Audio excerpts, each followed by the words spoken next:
my question to you is, are you sure that the existence of these things is gaining widespread recognition? They've been around for 20 years now in this present phase.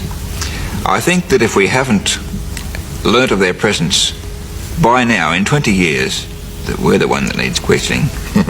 What about part two of this? Where do they come from? What are the latest theories? I've researched quite deeply into this, and my solution is that they come from everywhere in space. This galaxy, other galaxies, everywhere except Earth. You mentioned other galaxies. One American physics professor has said that if they do come from other galaxies, they would have taken 2 million years to get here. What about that? Well, this professor hasn't heard of teleportation yet. You know, teleportation was a wild idea, but it is already a line of scientific research in America. What does it mean? It's the transmission of matter from one point to another without any physical medium.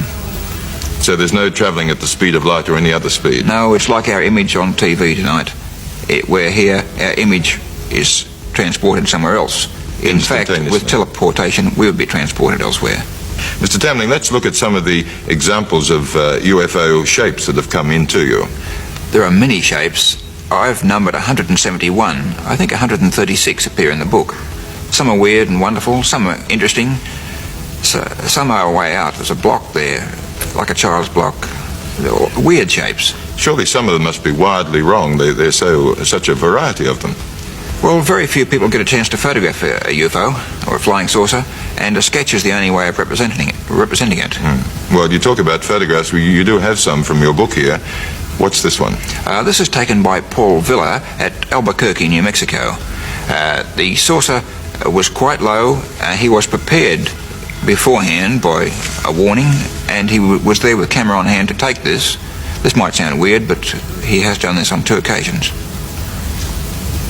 A close-up of the same saucer in a slightly different position. The windows that would appear to be around the rim are not windows at all. There's no windows visible in this photograph. This is something that only shows in our atmosphere, apparently, according to Paul Villa. This is Paris. UFOs over Paris. The Eiffel Tower on the right-hand side there. I don't know much about the photograph, except it's claimed to be genuine. Paul Villa again. Bernalillo, New Mexico. This saucer was claimed to come from Como Berenices, 400 light years away. This is the Trinidad saucer, or object. This photograph has been under scrutiny by American scientists for a long time and has been proved genuine. This is a photograph from a 8mm colour movie film. It's pretty hard to fake on 8mm colour movie. You're not suggesting that some of those might be fakes? I think this is always a question. We people here aren't always honest, and I think there's always the opportunist. Mr. Tamling, you say here in your book that it's only a matter of time before the strangers from the skies come to know us better. Now, are you suggesting some kind of invasion from outer space? This is quite possible. I don't think in the sense that we would think of it, but people coming, yes. In 20 years, their saucer sightings have been at military bases, any place that would be a key situation or key position in wartime. Now, why would they want to come to the Earth, the planet Earth? Because we're, as I said earlier, apparently a rather technologically backward nation or Earth or planet compared with where they've come from. Yes, I haven't a direct answer to this. I pose this as a question to the reader of the book. As a matter of fact, my book was written in that spirit.